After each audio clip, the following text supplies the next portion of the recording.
Nananatiling mahigpit ang seguridad sa loob at labas ng Malacanang sa gitna ng mga protesta.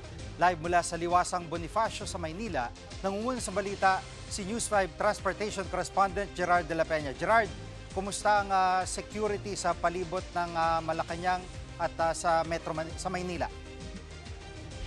Sige, alam mo, kanina nag-ikot-ikot kami dito sa iba't ibang bahagi ng lungsod ng Maynila at nakita nga natin hanggang ngayon ay sarado pa rin ang ilang bahagi ng Recto Avenue at pati na rin yung Legarda. At as we all know, ito yung mga key access points papunta doon sa Malacanang. Ang sabi ng Manila Police District, ito ay bahagi lamang ng kanilang standard security procedure sakaling magkaroon ng spillover mula dyan sa mga nagsasagawa ng pilos protesta dyan sa EDSA o kung sakali na magpuntahan itong mga ralista sa sa Malacanang. Dahil sa mga saradong daan naantala yung klase doon sa mga eskwelahan, lalo't ito yung University Belt, itong Recto Avenue. So online classes muna ang maraming mga klase dito sa ngayon, kaya naman humihingi ng paumanhin ang Manila Police District ukol dito. Pakinggan natin ang kanilang pahayag.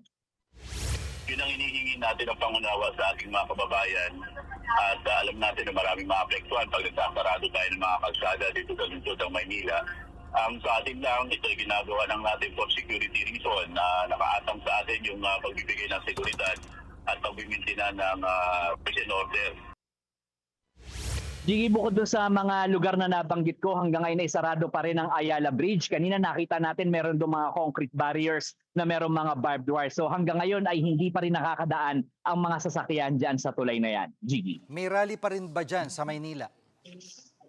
Gigi, sa ngayon ay binaklas na yung entablado rito. Wala na rin yung mga LED screens na nakita natin kahapon.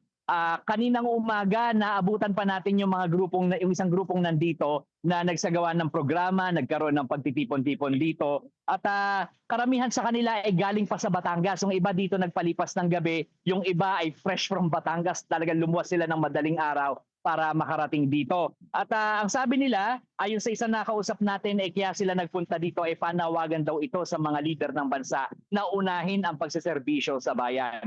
Pakinggan natin ang pahayag ng isa sa mga nakausap natin. Nakikita po natin ang sistema po ng gobyerno ngayon ay para ng isang malaking sindikato na kung saan ang ating pong mga kaibigan na naglilingkod sa gobyerno ay dapat po unahin nila ang taong bayan. Ang panawagang ito hindi lamang po para sa mga Batanggenyo kundi para po sa bawat isang Pilipino. Sige, bandang tanghali nakita natin merong 5 bus na dumating dito para nga sunduin yung mga protesters dito sa Liwasang Bonifacio para magpunta sila sa EDSA. Pero alam mo, may mga natira pa rin na mga around siguro 200 na mga taga Batangas ito at ayon sa kanila, ang kwento nila sa atin ay pinababaraw sila ng bus nung sila paalis na dahil hinarang sila ng mga taga-LTO. Pero ito ay kinukuhanan pa natin ng kumpirmasyon. Yan muna ang latest. Balik sa iyo, Gigi. Yan ang ulat ni Gerard de la Peña mula sa Liwasang Bonifacio sa Maynila. Mga kapatid, Jig Manikan po, pagdating sa mahalagang balita sa loob at labas ng bansa, dapat una sa lahat, mag-follow at mag-subscribe na sa social media pages ng News 5.